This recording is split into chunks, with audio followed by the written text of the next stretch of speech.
안녕하세요. 실력반등, 주식반등, 인생반등의 반등예미입니다. 이번 영상은 여러분들이 주식을 하시는데 좀 큰 그림을 볼 수 있는 그런 영상이 좀 됐으면 좋겠습니다. 한국의 금리 인상, 미국의 테이퍼링, 미국의 금리 인상이 과연 우리 주식시장에 어떤 영향을 끼쳤는지 한번 알아보도록 하겠습니다. 어떤 종목 분석이나 이런 것들보다 이런 걸 알고 계시면 여러분들도 주식을 보시는데 어느 정도 거시적인 큰 그림에서 프레임을 그릴 수 있는 능력이 키워지실 수도 있으니까 꼭 영상 처음부터 끝까지 보셨으면 좋겠습니다. 자본주의는 성장하기 마련이니까 주식은 계속 우상향하기 마련입니다. 파동은 있지만 결국엔 우상향입니다. 제가 이제 말씀드리고 싶은 건, 이런 이벤트들이 어떤 영향을 끼쳤는지. 우선 리먼 사태는, 미국에서, 그 부동산, 모기지론, 서브프라임, 대박 사건이었죠. 전 세계가 그냥 또 한번 휘청거렸던 그런 이벤트였는데, 한국 주식장이 2,000포인트를 찍다가, 한 1년에 걸쳐서 900까지 내려갔던 그런 회복도 안 됐어요. 또 빠르게 회복도 안 됐고 정말 고생했던 그런 순간들이었죠. 한국에 IMF가 힘들었다고 하는데 IMF는 당시에 700포인트를 찍다가 200포인트가 됐죠.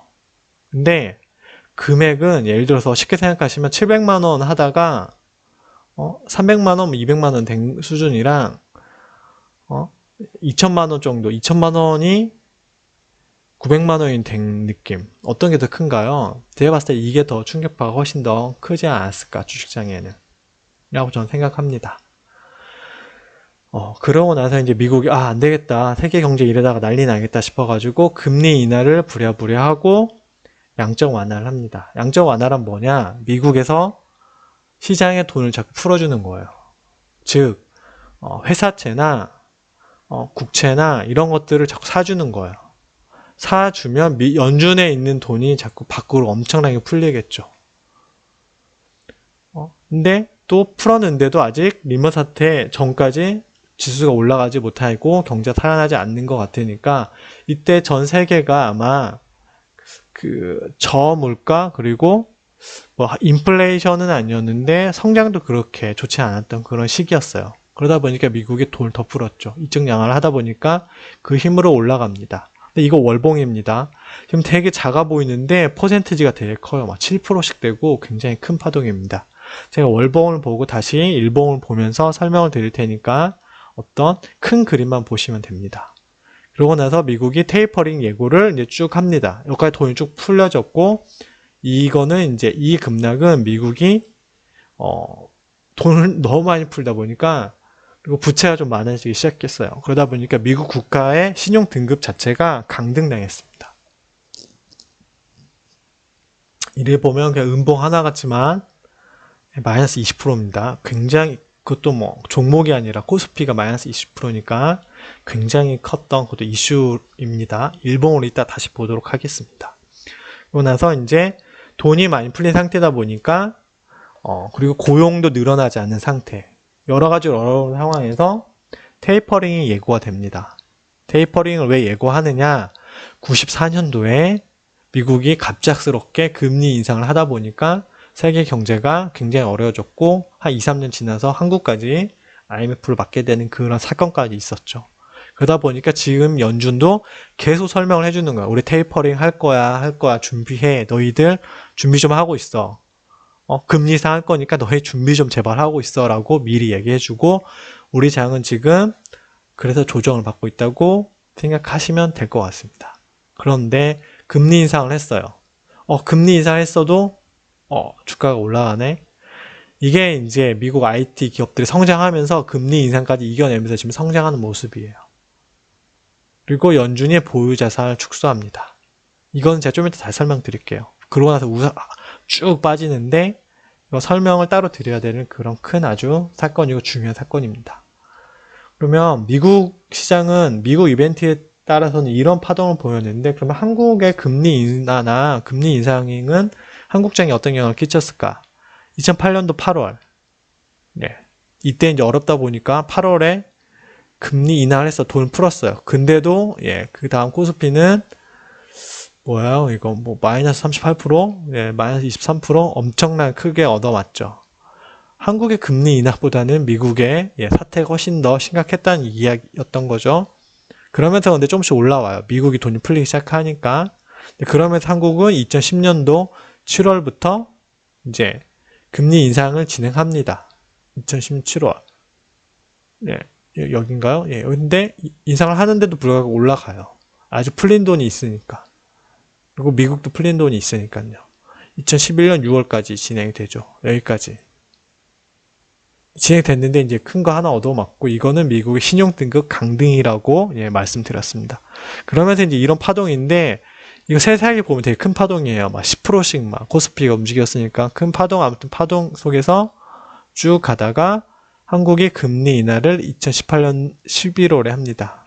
이때 2018년 11월 하고 나서 예, 조금 있다가 주가가 한 10% 가까이 오르네요. 이 정도 영향이었다라고 월봉에선 보시면 될 것 같고 일봉에서 한번 보도록 하겠습니다. 일봉은 어디부터 보냐? 2010년도부터네요. 네, 알겠습니다. 미국의 양적 완화를 이전에 해서 쭉 올라갔다 내려갔다 하고 있지만 리먼 때까지 리먼 지수까지 회복을 못하고 경제가 계속 어렵다 보니까 연준이 진짜 2차 양적 완화를 합니다. 그러다 보니까 주가가 진짜 유동성의 힘으로 올라가는 거예요. 유동성 진짜 중요한 겁니다. 유동성 올라가요. 올라가다가 이제 뭐 이런 뭐 상승과 하락 쭉 움직이다가 이때 무슨 일이 있었느냐? 미국이 신용등급이 강등당합니다. 진짜 충격적인 일이었죠. 저도 좀 이때 충격이었는데 2000포인트 넘던 게 1600까지 떨어졌네요.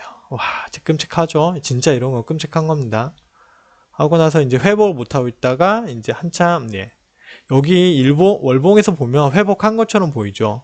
네? 약간. 근데 회복 때까지 그 전골까지 가는데 몇 년이 걸렸나요? 4년이 걸렸습니다. 진짜 힘든 시간이었겠죠. 아무튼 예. 쭉 예, 그런 일이 벌어지고 나서 연준이 예, 어디까지 가나요? 네. 이때 이제 일어나고 나서 쭉 예, 이때 일어나고 나서 이제 뭐 계속 지수가 이랬던 거죠. 그러면서 이제 연준이 테이퍼링 언급을 합니다. 2013년 6월에. 2013년 6월에 이제 진행을 하는데 테이퍼를 언급하자마자 또 이렇게 막 추풍낙엽인 거예요. 근데 지금 미국에서 테이퍼링을 언급했는데 한국 지수가 이렇게 빠졌나요? 아니죠. 좀 다른 거죠.